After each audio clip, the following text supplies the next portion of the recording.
So we're live again on Syriana analysis. Thank you very much, ladies and gentlemen, for joining me. It's 9 p.m. here, Central European time, 8 p.m. Sorry, it's 11 p.m. in Syria, and it is 5 p.m. in ES time. I'm joined by Brad Hoff. Brad, thank you very much for being my guest today. It's really a pleasure to have you. Recently, you published an article, Sanctioning Syrians Under the Rubble, which I believe is very important in the literature of the Syrian war, especially at this particular time when there is a big debate over whether the United States should lift the sanctions completely or should ease them, because the United States says that they suspended the sanctions for 6 months, and let's see what will happen afterwards. But before I start, I want to introduce you to my audience. You served as an active duty Marine in the early 2000s. And you watched with alarm the consequences of the US foreign policy. And after leaving the military, you began wandering around the Middle East, and eventually you adopted Damascus as your second home. And currently you live in Texas, and you co-authored a book. The title of the book goes by Syria Crucified: Stories of Modern Martyrdom in an Ancient Christian Land. And for those who are interested about the book, guys, the link of the book is in the description. You can check it on Amazon and you can order it online. Brad, thank you very much for being my guest again. So glad to be here. And actually, you introduced me by talking about my former military service. That has an interesting role to play in me discovering Syria, because of course I was active duty stationed at Quantico in Quantico, Virginia, part of a headquarters unit in the early 2000s after 9/11. And thankfully, I didn't have to deploy and wasn't forced to occupy anyone's country. Excuse me one sec. No problem. Take your time. Thankfully, I didn't have to deploy and occupy anyone's country. Again, I was part of a headquarters unit. But about the time I got out of the Marine Corps was the height of the counterinsurgency in Iraq.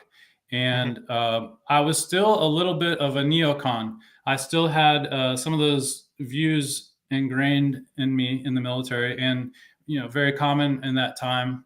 Really, all Americans had this idea that it was the U.S. role in the world to sort of police the world and to shape the world and to shape especially the Middle East and our own image, as if they needed us.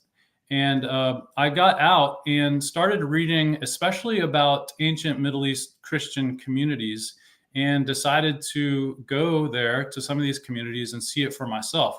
So I strapped on a backpack, saved some money, and went around Egypt, Greece, Turkey, Lebanon, went into Syria.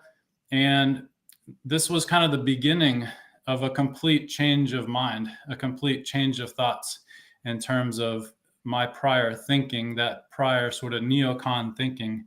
The first impression that struck me when I entered Syria was that it was a much more secular country compared to any other place I had been in the Middle East, especially compared to the Gulf countries, in terms of a kind of national identity based on being Syrian, and not whether you were Christian or Sunni or Shia or Alawi. In fact, at times when I was in Syria and maybe we would start talking to a taxi driver about his sort of ethnic or religious background, they would be offended and say, "What are you talking about? I'm Syrian." This thinking that essentially saw Syria as divided between these different sects, ethnicities, and backgrounds is completely foreign when you're inside Syria. And of course, you know that better than anyone, being Syrian. But for me, having been sort of raised on the propaganda in the United States about the Middle East and how we tend to view the Middle East, and especially Syria, this was part of my great change of mind. And so I started writing about Syria. When the war started, everything I saw in the media was completely different from what I knew to be the case on the ground. And that eventually resulted in the book, that it eventually resulted in me doing a lot of my writing about Syria. And of course, I've been back and forth to Syria many, many times since then, including during the height of the battle for Aleppo as well. Actually, I'm now 35 years old, and up until this time, I have friends in Syria that I don't know what is their ethnicity or their religion, and it's true. Like, and the war, like it's been 12 years, and there was polarization at least among the people. And until this moment, I get surprised that some of my friends are. Like from a certain, let's say, ethnicity or from a certain sect or religion, because we never ask these questions to each other, right? And you have just like a perception or maybe a stereotype in your mind that you think like this person is from this community, and then you're like, wow, I was wrong. But that's because there is a certain level of harmony and shared values among the different communities in Syria that make people at least share certain characteristics. But now, what the people share in Syria is pain. And the deadly Right. earthquake left mass casualties in Turkey, in southern Turkey and northern Syria. And the death toll now soars past 40,000 people in both countries.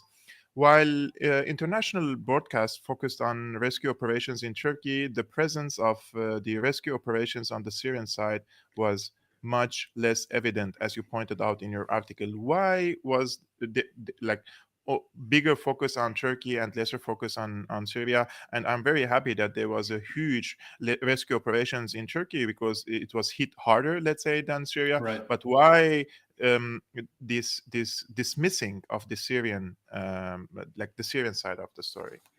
Well, I've often asked myself why, you may have noticed Syria goes in and out of the news with intensity, and it has so for the past more than decade. But of course, Syria was constant, 24/7 headline news, 2011, 2012 through maybe 2015, and then you get this sort of focus on ISIS and Western media.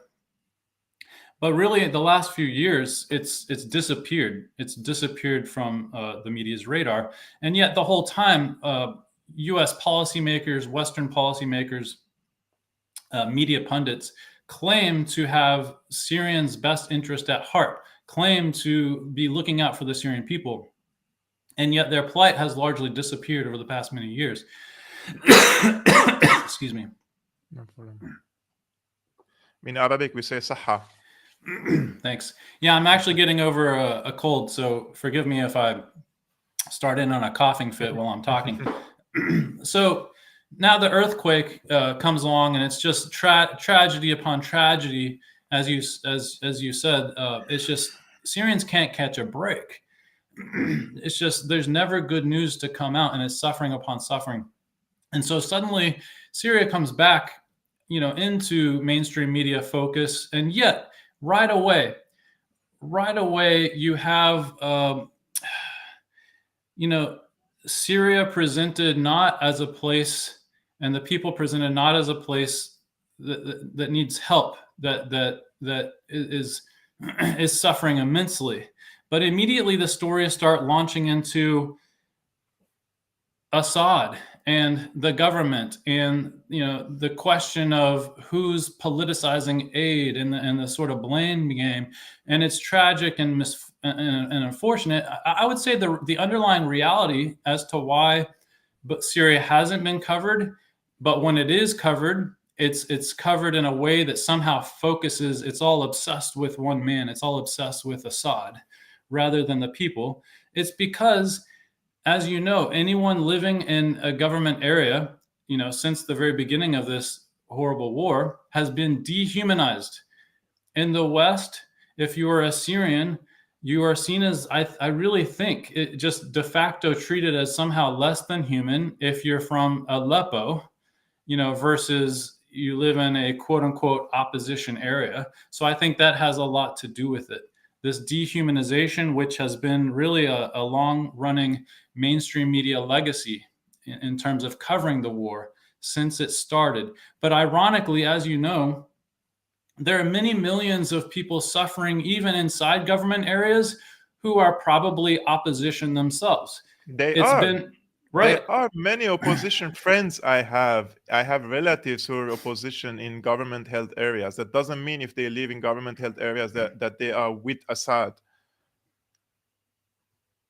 And this earthquake showed, even to the opposition people in Syria, who is really on the side of the Syrian people, regardless of their political affiliations. This really shows, and it shows on the international scene, the big powers in the region, the regional powers, and on the popular level, the activists, the journalists, the lobbyists, those who are present in the public field. Because there is always this polarization, and the media is very strong, and it says, if it says Kevork is evil, that means Kevork is evil in the eyes of, let's say, the opposition, quote unquote. But now this experience shows to the people inside Syria, whether you're with, against, in the middle, that doesn't make any difference, who wants to deliver the aid to Syria and who wants to block the aid to Syria, quoting that no, the Caesarea doesn't affect the humanitarian, the delivery of humanitarian aid to Syria. Then why the United States itself came and said, okay, we will freeze the sanctions, if some of the sanctions, for 6 months. So instead of inspiring, let's say, if we talk about politics now, on the international scene, instead of inspiring Western countries to ramp up humanitarian aid shipments and send rescue teams, the earthquake sparked debate over whether or not the United States sanctions on Syria should be lifted. And so why can't these governments overcome at least their political differences with Damascus or with Assad, or with, call it regime, call it whatever you want, but put the political these differences aside for the sake of rescuing Syrians under the rubble. And people should understand that if you want to save someone who is under a rubble, you have at least maximum 4 to 5 days. So when they didn't come for a help, people died under the rubble.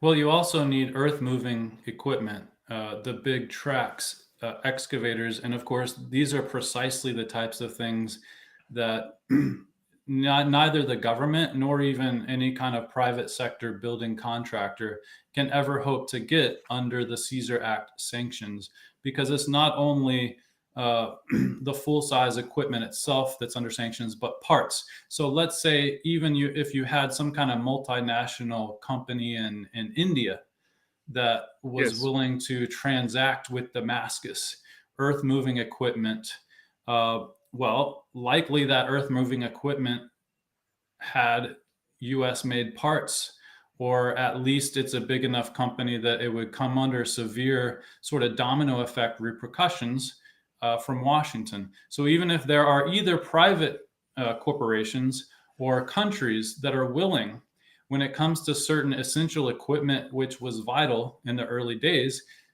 Syria just doesn't have it. And another thing, because right now a lot of people are making a lot of noise over, which crossing into northwest Syria, the government's, allowed to be open or not. Based on prior deals involving Turkey and Russia. Well, the reality is the Syrian government right now is so crippled by the sanctions that it probably can barely really rescue its own people from under the rubble in, let's say, Aleppo. So then why would their first thought be going to essentially an active war zone, a place that even foreign affairs and U.S. envoy Brett McGurk has been on record as calling, the global hotbed of international terrorism, because of Hayat Tahrir al-Sham and all the different iterations of al-Qaeda that rule it. I'm not saying the common people who are suffering are to blame, but that's just the reality. How could Damascus possibly, get earth movers across these, frontline war zone borders, even if it wanted to? It again struggles to probably help the people, in areas under its own control, precisely because even down to the sort of logistics chain involving fuel, software, which I address in my article, software needed to update, life-saving medical devices is actually sanctioned, because medical equipment made in the USA, sourced in the USA, cannot even be obtained. And so, again, there's a lot of the usual, Charles Lister type suspects who are out really trying to police the narrative. Anyone who dares to acknowledge that everyone under the rubble should be saved, no matter what side of the line, what side of the war they're on, immediately Lister and gang seem to be out policing people, making sure that they don't dare try to humanize anyone that's under the quote Assad regime. He was literally calling out a World Food Program official a few days ago for tweeting from Aleppo and for essentially distributing aid to what Lister sees as pro-Assad people. But again, my position is that everyone should be helped. If it's true that there were Syrian officials that politicized the aid or aid crossings involving northwest Syria, then that's wrong. Everyone should get aid. But it seems like there's only one side of this debate right now who's actually kind of actively lobbying for one side to not get aid, which happens to include the vast majority of the Syrian population. Actually, this is a paragraph from your recent article. We have two personalities now. One of them is Wael Zayyad, who is a former State Department, or he worked with the administration in the United States. And we have Charles Lister. Zayyad is a senior fellow at the Middle East Institute, a DC think tank that for years lobbied in favor of the Caesar Act sanctions. Among this institute most visible representatives on Syria matters is Charles Lister, who has in recent days openly vented his anger and frustration that World Food Program officials are daring to distribute earthquake aid in impacted Aleppo city, which Lister understood is held by Assad regime, and thus he deems UN officials focusing aid efforts there as problematic. Guys, the link of the article also in the description if you like to go through and also share it with your friends. These personalities, in my opinion, this type of writing contributes to the slow killing of the Syrian people. And I am not exaggerating when I say that. When Charles Lister listed 70,000 moderate rebel groups in Syria in 2013, 2014, and people in the US administration listened to him, and then we learned that the vast majority of the militants that he listed were radical Islamists who themselves consider democracy as if you like apostasy, that you become an infidel if you believe in democracy. And the areas that Charles Lister's so-called rebels or so-called moderate rebels occupied or captured, there are actually banners there that say democracy is haram. Like haram in Arabic means it's a sin. They say singing is haram. They say dancing is haram. Smoking is haram. Uncovered woman is haram. Woman going to work is haram. It's like, is this really a democracy? This is the type of democracy that Charles Lister would like to see in Syria? Well, for my book, my co-author Zachary Wingard. He's a professor at Baylor University here in Texas. My co-author and I were able to contact Syrian Christians who are even right now, to this day, living in exile from their homes in Idlib. We interviewed the last Orthodox Christian priest of Idlib city as well, who was for 30 years the priest at Protection of the Mother of God Orthodox Church. He was the last priest to stay. He literally, in 2015, had to bury with his own hands some of his own parishioners who were executed. Two of them were executed for having a liquor store and simply for being Christians. Right this moment, that church, we sometimes get contradictory accounts. Either it was completely destroyed after the 2015 takeover from the so-called Army of Islam, or it was turned into a mosque. We get conflicting accounts of that. But at this moment, I know Syrian Christian families from Idlib whose families are being occupied by Chechens, Moroccans, other foreign fighters and their families, and their churches literally right now inaccessible, unusable. And that's part of why too we wrote the book. Not necessarily to talk about. We're not trying to advocate that somehow Syrian Christians are, a unique, special, protected group. Instead, we're trying to show that, any country should be judged based on how it treats its, so-called minorities, or quote unquote, the least of these. And throughout Syria's modern history, Christianity has been able to thrive in modern Syria. And so there's this really remarkable, compared to the rest of the region, really remarkable way in which you have a kind of social freedom, or freedom of worship, in Syria all along, and that's what we wanted to document. I'd like to say something too about you. You brought it up with a little bit about the history of, or let's say, who's in charge of Idlib, which is interesting. I find none of these people really want to delve into or talk about. But of course, that Idlib was taken over by these multiple shades of different Al Qaeda and ISIS groups in 2015, directly aided by the CIA, by the United States and its allies.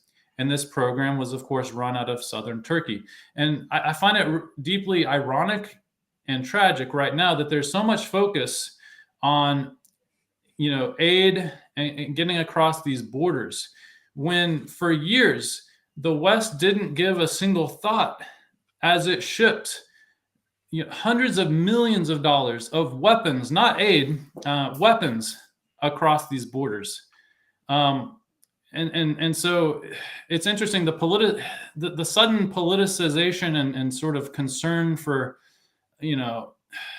discussion of sovereignty. It's just kind of fascinating when for years no one cared. Instead, they just shipped killing machines into these places, and that's a real kind of twisted, ironic tragedy as well. You can pick up your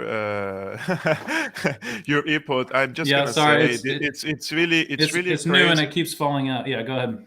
Look, imagine, guys, the amount of money that the Gulf countries spend in Syria is above $200 billion in arms, ammunition, training programs, and the CIA covered operation in Syria was called Timber Sycamore, and according to the New York Times, it was one of the costliest CIA covered operations in the history of the agency.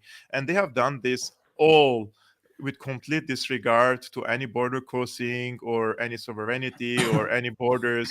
And they were able to deliver all these weapons to Syria. You remember, guys, all these Toyota trucks that ISIS was driving in the desert, like hundreds of them, right? And nobody went and checked the serial numbers of these trucks. Where do they come from? What's the source of this? How did they arrive in Syria? How tens of thousands of multinational jihadists crossed the border of Turkey, which is a NATO member, and there is a huge NATO military base there, and satellite images they're watching, and how the Russians, when they intervened in 2015 and started bombing the oil tankers of ISIS, trying to smuggle all the oil of Syria into Turkey and selling it into the black market. Because how did the ISIS start? It was a group, and then they become like a state, right? Quote unquote. And how did they become a state? Quote unquote, because they had a financial independence, and they started to sell the Syrian oil to the black market in Turkey. And Turkey was like, these trucks weren't like coming like sneaking into Turkey, right? There was someone in Turkey receiving these trucks and recycling this fuel, because you cannot simply sell that fuel without processing it, right? So it's a long process. Like it happened under the watch of the NATO base. Turkey and the entire world was watching, expanding. And when John Kerry he met with so-called Syrian opposition figures, I think in early 2016, and somebody was recording this meeting, right? I suspect one of the opposition figures was recording this, and the WikiLeaks later they leaked this audio, and he was very clear, like, yeah, we were watching the expansion of ISIS, and we thought it's a good idea to pressure Assad and force him to compromise. But instead of compromise, Putin came in help of Assad. Those are I think the phrase was something like, I think the phrase was something like manage the pressure, yes. manage the and almost as if talking about a strategic asset, a kind of indirect way of pressuring, Damascus to affect regime change. As you know, this is very well documented even in internal U.S. government memos and things like that, which have sort of since come out. But yeah, I mean, this is really a point we should just not let up on, because I feel like everyone has, again, I talked about that process of, for the past few years, Syria kind of comes in and out of the news with intensity. It either comes back into the news or it just drops completely, very quickly. And yet there's always this sort of collective amnesia. Everything we're talking about, I'm sure your audience is sort of well versed in. But I talk to pretty intelligent, people that absorb a lot of news every day all around me, and they've never heard of many of the things we're talking about.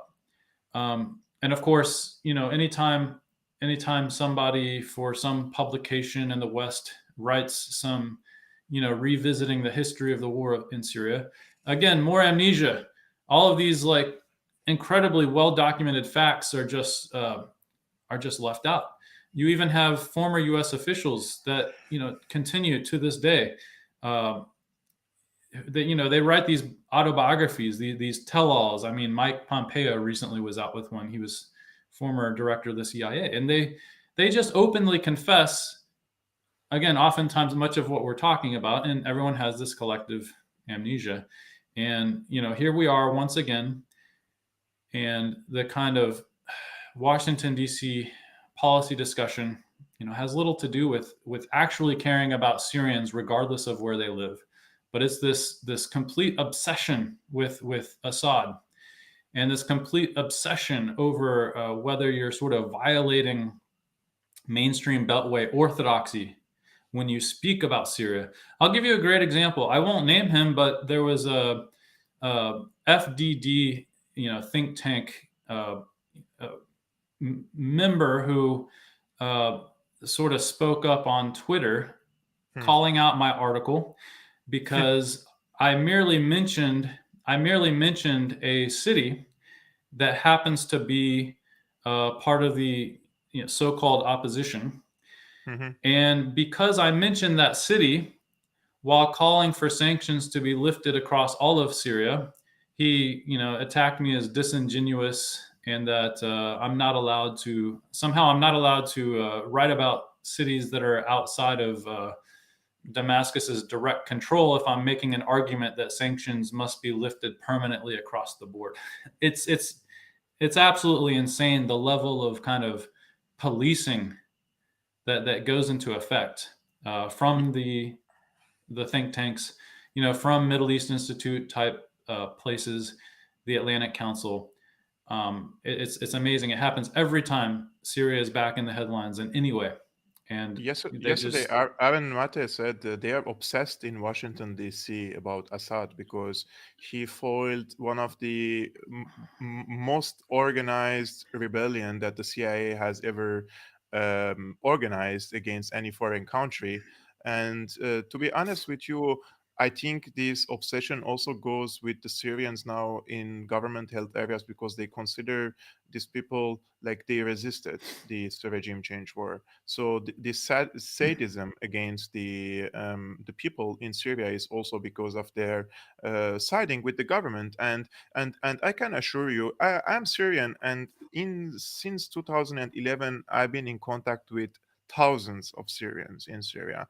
And there are so many people at the beginning, they wanted change and they were encouraged and enthusiastic. And they said, yes, we want also better democratic system in Syria. We want more political freedoms in Syria. But it didn't last much. And the people in the first 6 months, they made up their minds. And the majority chose to stay with the government because it's not a bright, let's say, alternative. Like there's a set of alternatives there, and people can see what they are chanting during the demonstrations. What do they want? Like when you go at the first demonstration and you say we want to close the mixed gender schools in Syria, and we want to abolish the ban on the school teachers who wear a burqa, that they cover their face. People start to question if this is democratic or not. And then every Friday, the demonstrations comes only from the mosques, and the imams encourage the people to wage a jihad against the government. These questions you should ask yourself if you want to be part of such a project, because in the 80s, people still have a collective memory when the Muslim Brotherhood waged again similar insurgency against the Syrian government, right? So the collective memory helped, in my opinion, Syria to survive in this war, because the people, even if they don't like the regime in Syria, even if they despise Assad, but they prefer to have safety, security, bread, education, fuel, and all these basic necessities that were subsidized, they were supported by the government, over cliche values that we say, oh, we want to make our country more democratic, but why don't we start with our own families? And this is the story I'm going to tell you. It's a funny conversation that happened between me and my father. And in 2011, he said, like in Arabic, they say khalas, like enough. It's like khalas, it's like 40 years they're ruling. Maybe some other people could come, he's also. And I was like, khalas, you were ruling this family for now 30 years. So step down, let me I rule this family. And he's like, no, you're now crossing the red line. So the patriarchal system in Syria, the family relationship in Syria, and it should start from the grassroots. If you want to liberalize the society, liberalize the family, etc. Like I have friends, and I usually mention this. Like they're so radically on the opposition side. And I know them quite well. We studied together in the same university and doing the discussions. And they like, when we speak about women, for example, and they're like, if my sister goes out with a man and she's not married with him, like I would murder him, I would murder her. Like he want to commit an honor killing against his sister because she dares to go out with a man that is not married to her. And now when the war started, he's telling me, I want democracy. How can I believe you that you want a democracy if on this basic level you're not tolerant even with your family members, right? That's a good point. Yeah, absolutely. Well, so what I'm trying to say, Brad, here, uh-huh. what I'm trying to say here is that the experts on Syria, the likes of Charles Lister and the others, they don't know these small details about Syria. Charles Lister visited Syria once, I think, in 2006, and he took some nice photos as a For tourist. like 1 week, yeah. Yes, that's it. How can you be an expert on Syria? And what bothers me is, like, you can call yourself an expert on Syria, but the community, intellectual community, shouldn't really promote you as an expert, right? It should be ridiculed when someone is calling himself an expert and he has been proven to be so wrong, and for so long. Like, it's not once, twice, it's for 12 years he's proven to be wrong. How can this person still be an established expert on Syria while the experts are being called out and they are being smeared? It's really crazy. Well, sadly, this is how it often happens in the West, and especially in the Beltway swamp that is Washington, D.C. After all, if you remember, after the Iraq invasion, many of the architects of what's now universally, everyone understands it to be a criminal, horrific, disastrous regime change war. Well, all those people essentially got promoted, and many of them are still around. Many of them are still around, even after a handful of them have even since admitted, right?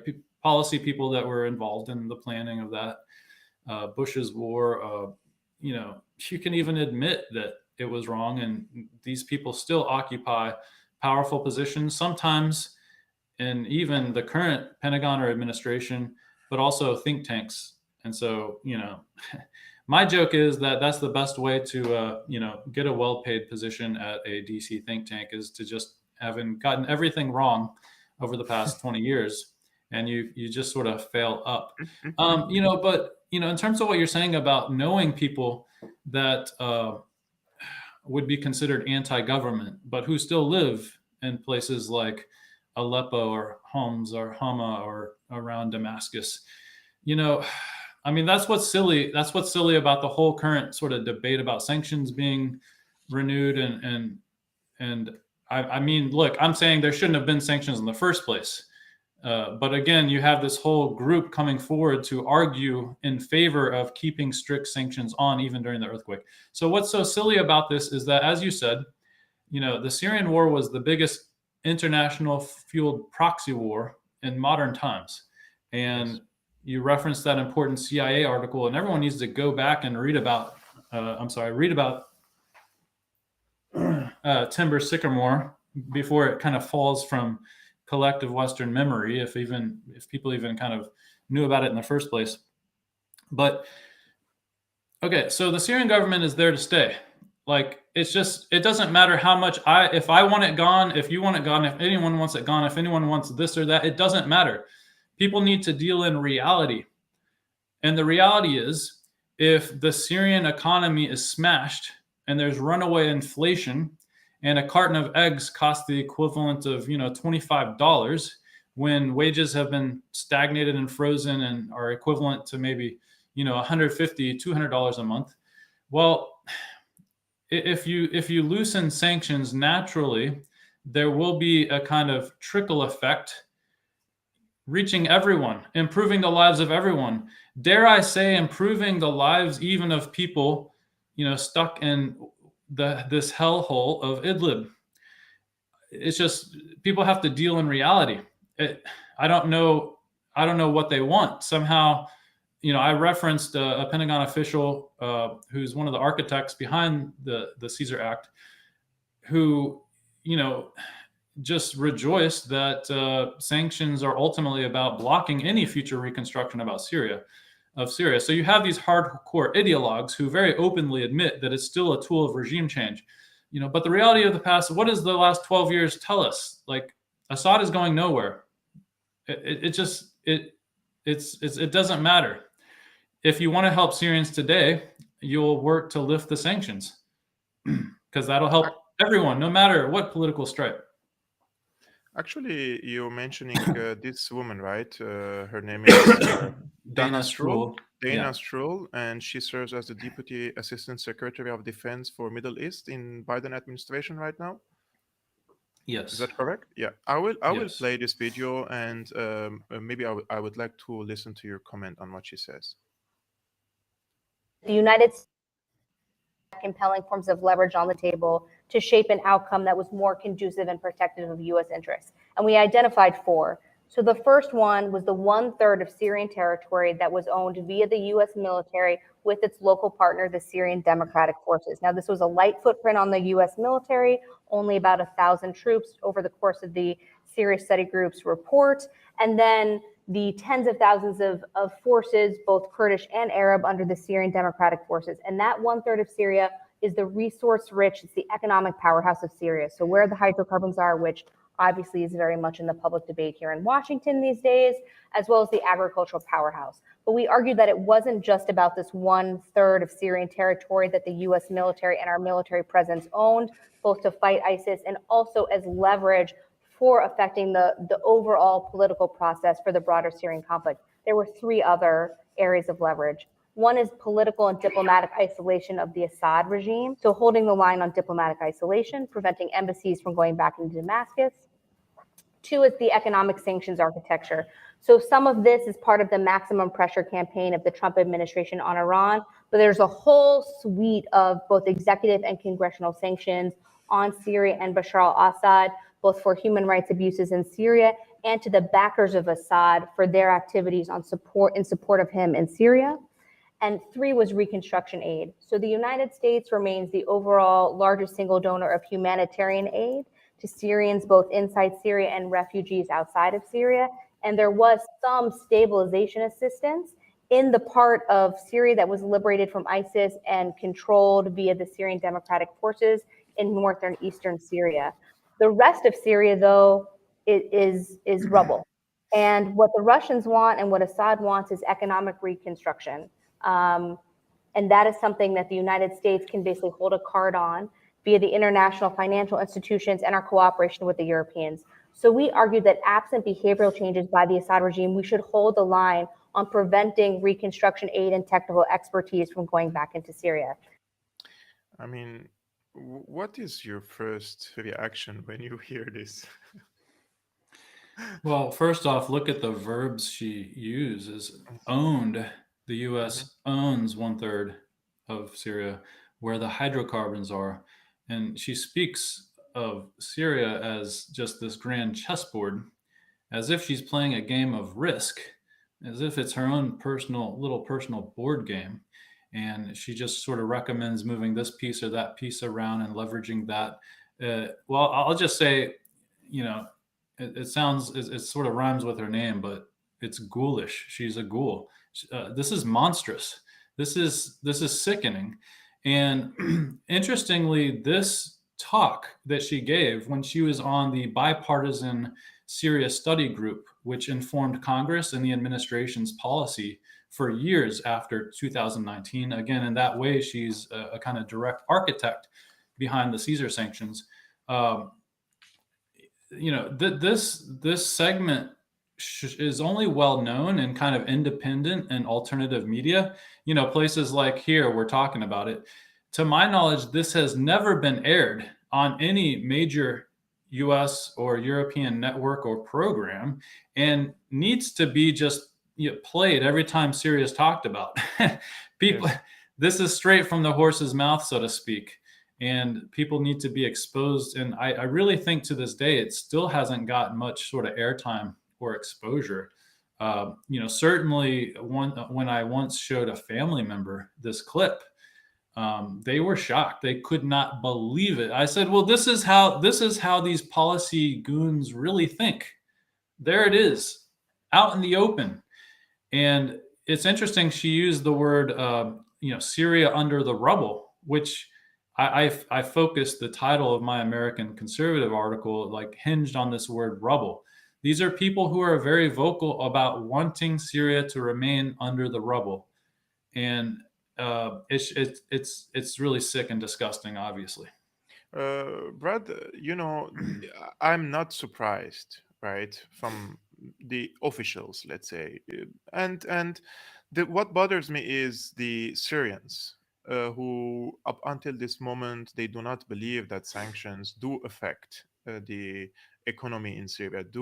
These sanctions do deteriorate the livelihood of the Syrians, and they say this is not just targeted sanctions against the regime. You mean like Syrians abroad? You mean like yeah, Syrians abroad. outside Look, the country? I live. Right? Yeah. Yes, I live in Berlin, and I encounter here a lot. Like even in the street when I walk, they come and they start fighting with me in the street because they truly believe that what I say is a lie, and they truly believe that these sanctions are against Assad and his family and his inner circle. They truly believe that these sanctions are going to crumble the regime and not the people are not affected by it.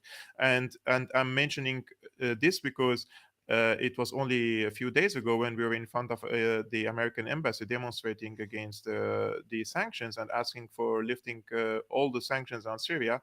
The opposition side, they came and they called us names and they said, we are spreading lies. And these sanctions are just meant to harm Assad and his surrounding and not the Syrian people.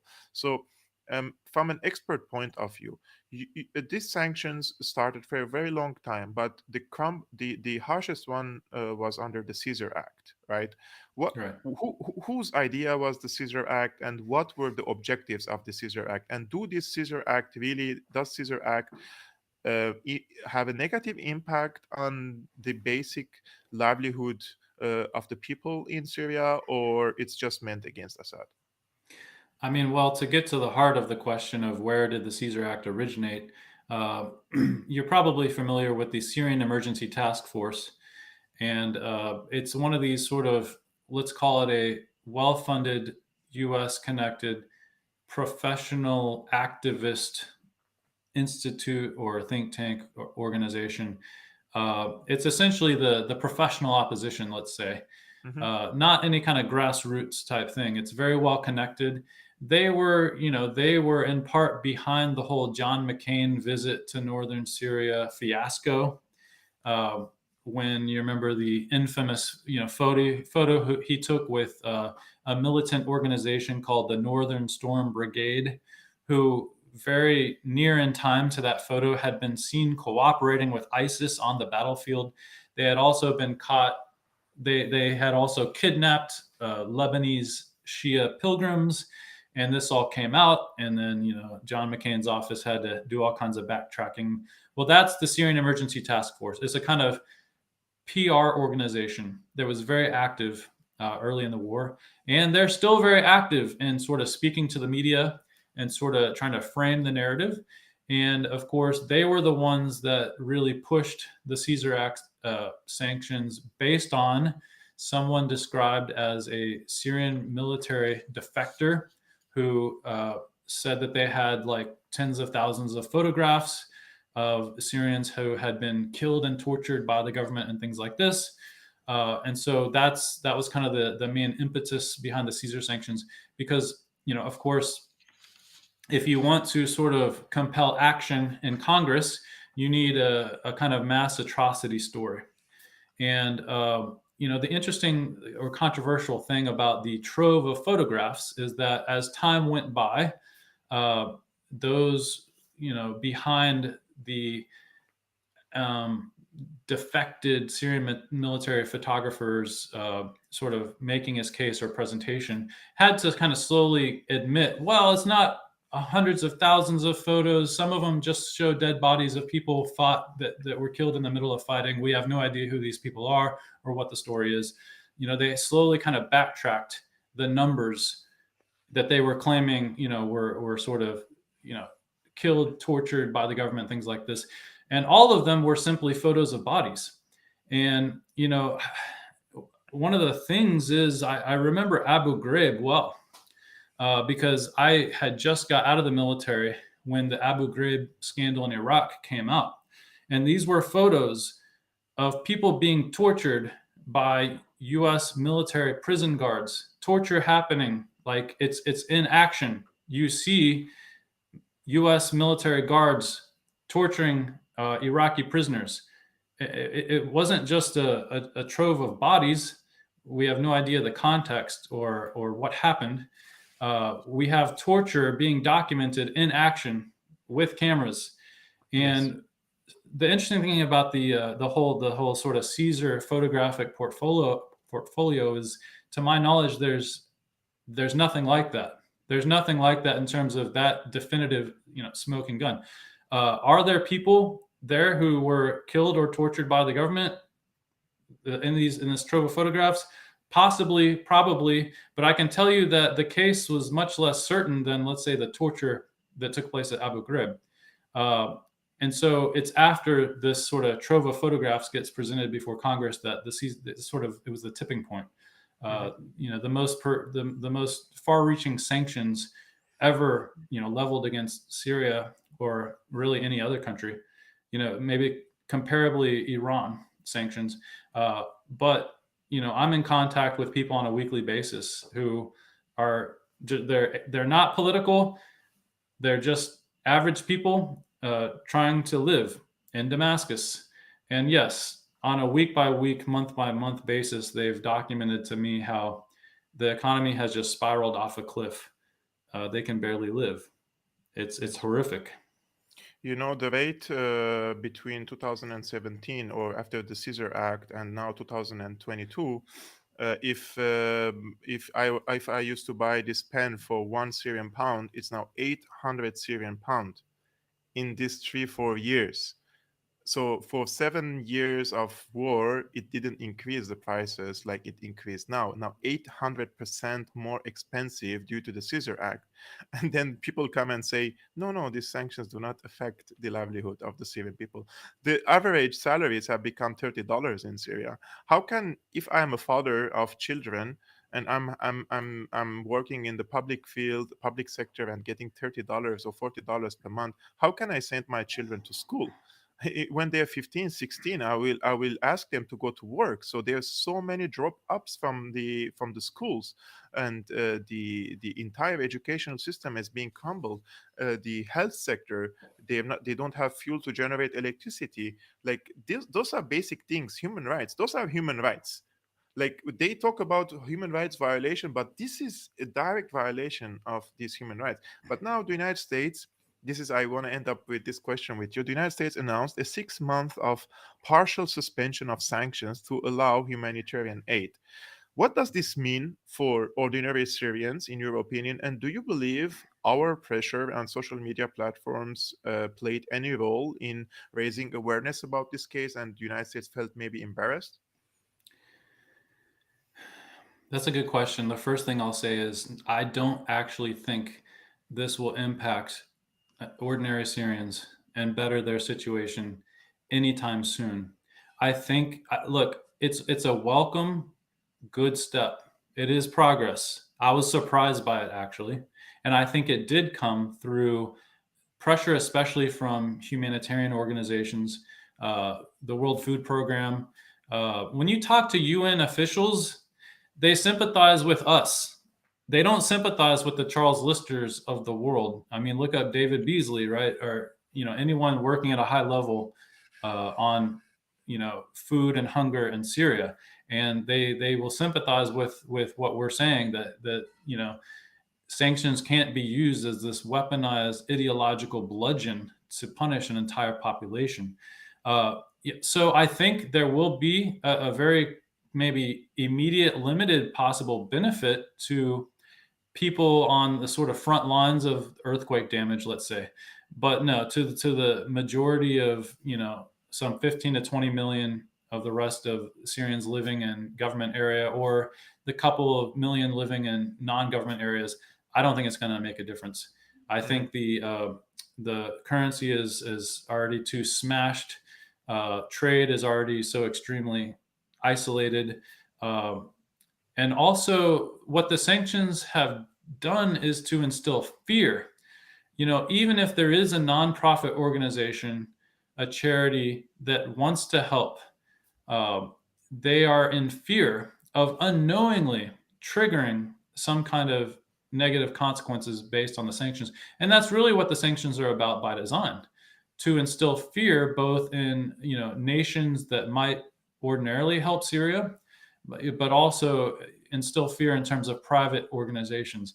And when we were talking about the whole sort of think tank media pundit crowd that sort of tries to police the narrative on Syria, it's important to know that one of their sort of weapons is to use sort of flack to create pressure. So, for example, that's how the fear and intimidation campaign is also meant to work, in terms of sanctions. If some respected entity in the West wants to help out, common Syrians, they have to face these sort of hurdles of coming up against a media and like think tank smear campaign. And I know this for a fact. I talked to sources that were at this very famous annual event in Washington, D.C. called the National Prayer Breakfast. President Biden addressed this year's prayer breakfast in early February. And I know sources that had conversations with all kinds of representatives from charitable groups that said they were in fear.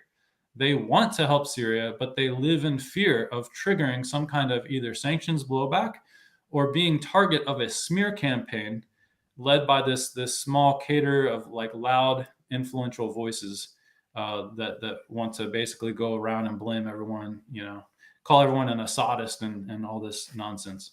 Yes.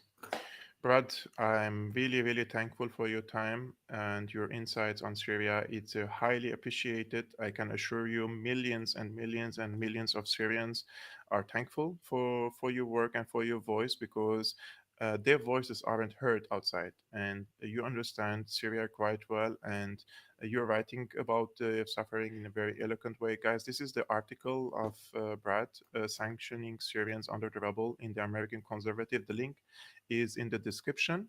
And this is the book of that Brad has co-authored.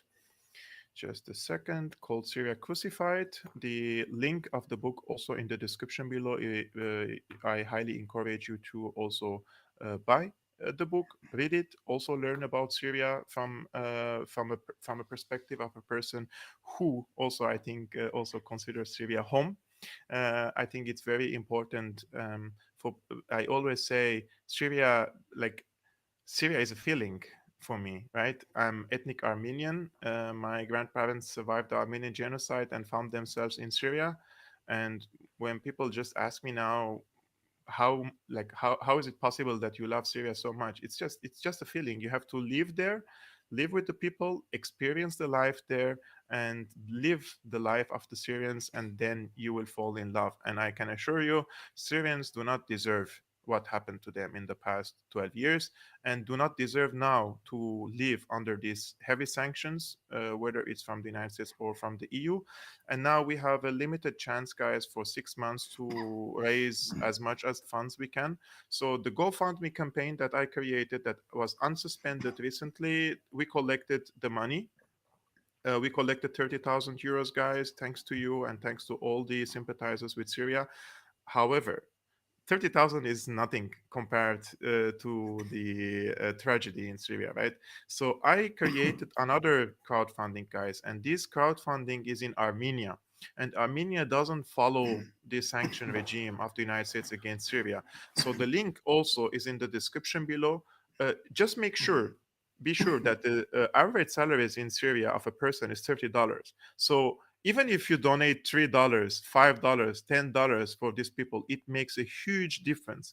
And if you go to this crowdfunding campaign, guys, you will see in the description to which organization these funds are going, their authorization numbers, their accreditation, everything, and where they work. So just for transparency, so that you know where is your money going to. And I think after I think this is the fifth year or seventh year, fifth year, I think, or the sixth year of me on Syriana analysis. We have created at least some human connection between each other. And you know that I'm truly trying my best to help as much as Syrians I can in Syria. There are crowdfunding campaigns from the opposition side. Good for them. I'm happy because they are also Syrians in Al Qaeda held areas, and they're Syrians and they need help. But the if we compare the donations there, it's like $3 million for donations there, and then a few $1,000 on the government held areas that 90% of the Syrians live. So I truly appreciate if you go and donate for the Syrians, because I will try to keep this ongoing. And when this humanitarian crisis in the aftermath of this earthquake is over, we should start reconstruction projects. So I will use these funds also to finance reconstruction projects in Syria. We have to do our best and use our location and positions here in order to advance this goal. Brad, thank you so much again for joining me. Thank you so much.